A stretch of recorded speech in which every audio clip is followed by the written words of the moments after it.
We have two more methods to construct an ellipse. One is rectangle method, one is by concentric circle method. So concentric circle method and rectangle method, your dimension for the major axis will be given as well as the major axis. For example, the question can be like, construct an ellipse whose major axis is equal to 180 mm and minor axis is equal to 100 mm. So similar to that, you can have anything. So construct an ellipse whose major axis is 180 mm and minor axis is 100 mm. Okay, that is right. Major axis 180 mm and minor axis 100 mm. So for these kind of problems, if there is no mentioning of eccentricity values, these problems can be, if there is no mentioning of vertex, focus, and directrix and eccentricity value. Without these values, that is E, V, F, and small e. Without these values, if it is given as only major axis, minor axis, you need to go with concentric circle method or rectangle method. Okay. So we need to go only by concentric circle method and rectangle method when we have major axis and minor axis. So you need to be clear in when and where to choose the corresponding method to approach a problem. So if we have the data for E, V, F and eccentricity value, you need to go with eccentricity method alone. If we have values for major axis and minor axis, you should be going with either concentric circle method or rectangle method. In question, if it is given as concentric method in specific, go with the corresponding method. If it is not there, you can choose concentric or rectangle. That depends on you. So this problem I will be solving by concentric circle method itself. So please see to that. So the first thing is you are going to draw two circles.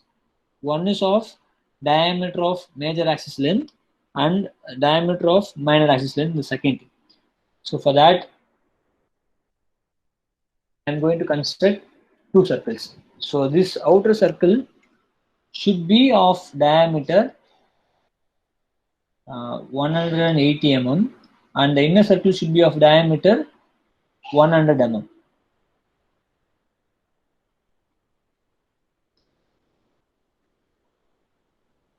So diameter 180 mm and diameter 100 mm. So these two things you need to do. Consider the circles here.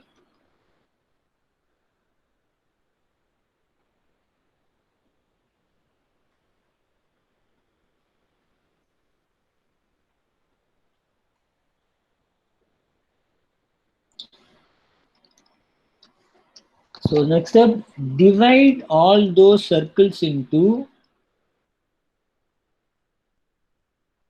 12 equal parts. So how to divide this circle into 12 equal parts, sir? Okay, how to divide the circle into two equal halves? By bisecting, sir. That's all, sir. Very simple, sir. I'm going to draw a horizontal line that will divide the circle into two equal parts. If I'm going to have this into four equal parts, I'm going to draw one more line in a vertical manner. You'll be dividing it into four. I need 12.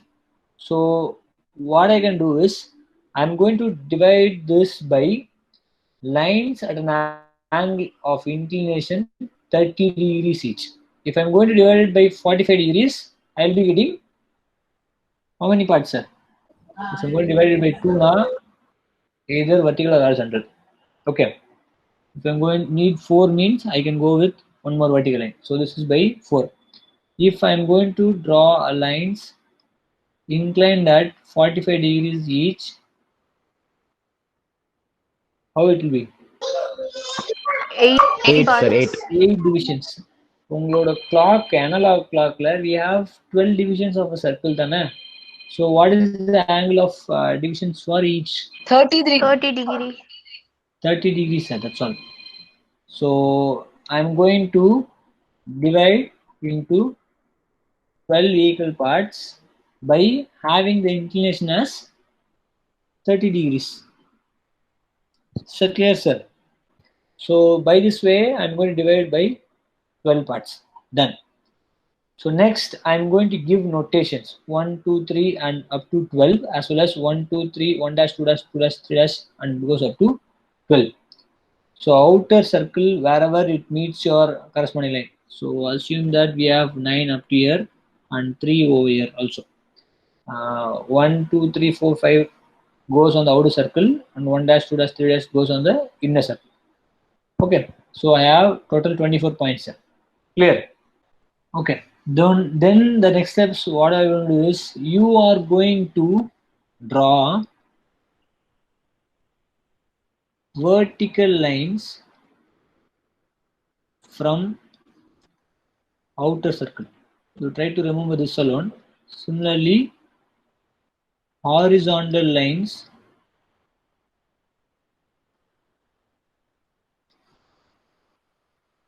inner circle. Okay, so from 1 I'm going to draw one vertical line, and from 1 dash I'm going to draw horizontal line. Okay, so from 1 vertical line, from 1 dash horizontal line. So wherever it meets, let us term it as P1, point number 1. Clear? Similarly, from 2 I'm going to draw an horizontal line. From 2 dash I'm going to draw an horizontal line. So that will be point P2. Then your third point will be coming exactly over it. For example, if I'm going to draw from 3, it will be as a vertical line. If I'm going to draw horizontal at 3 dash, it will be exactly meeting at point 3 itself. So we can ignore that, or we can directly name it as point P3. Is that clear, sir? Yes, sir. Okay. Next step, I'm going to draw again from 4 vertical line, from 4 dash horizontal line to mark the point P4. 5 vertical, 5 dash horizontal, point P5. So where to locate point P6? At 6 dash. 6 dash or 6?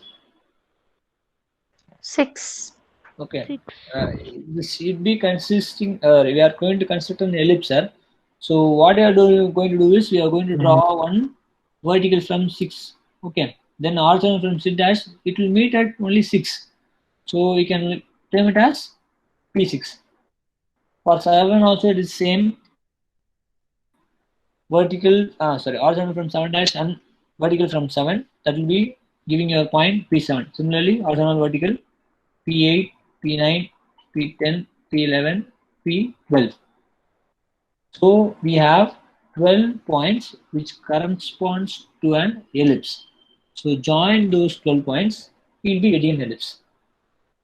So is that clear? Yes, sir. Okay.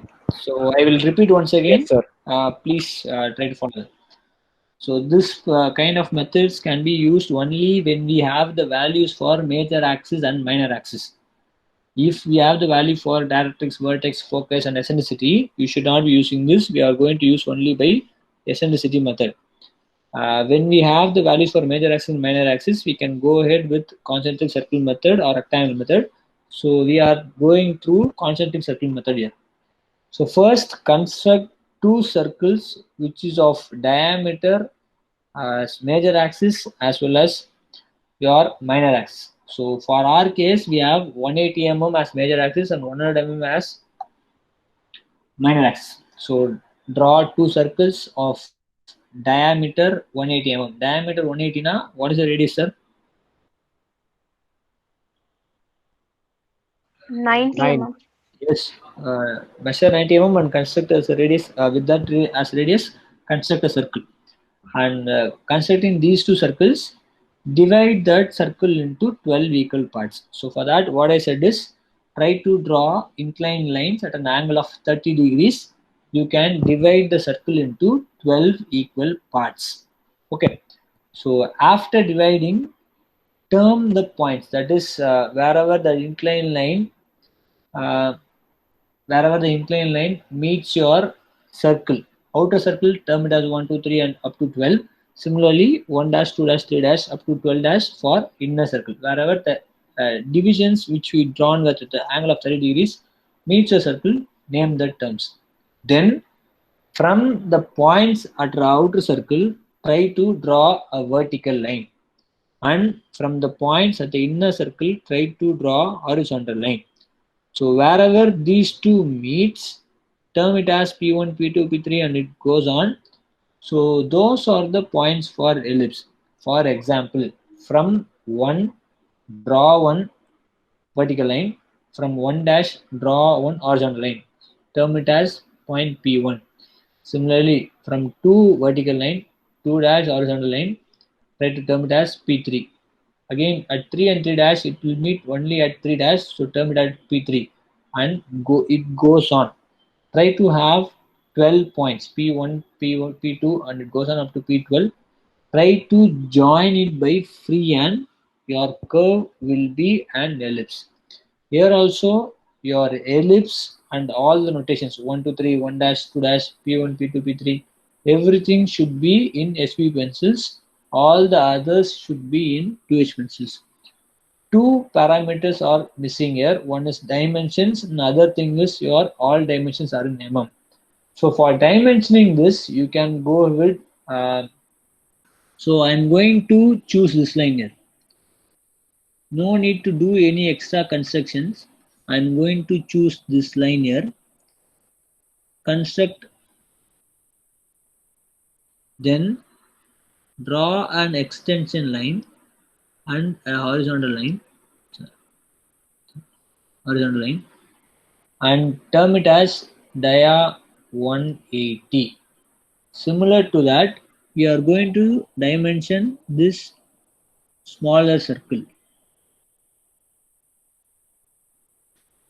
Extend this also, or you can draw directly horizontal line here. And dia 100. The arrow corresponds to from where to where. So from this point to this point, this diameter is 100. From this point to this point, it is diameter 180 mm.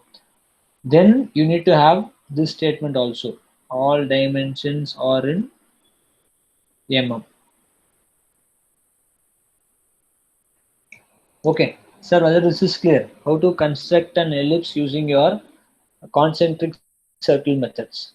Yes, sir. Okay.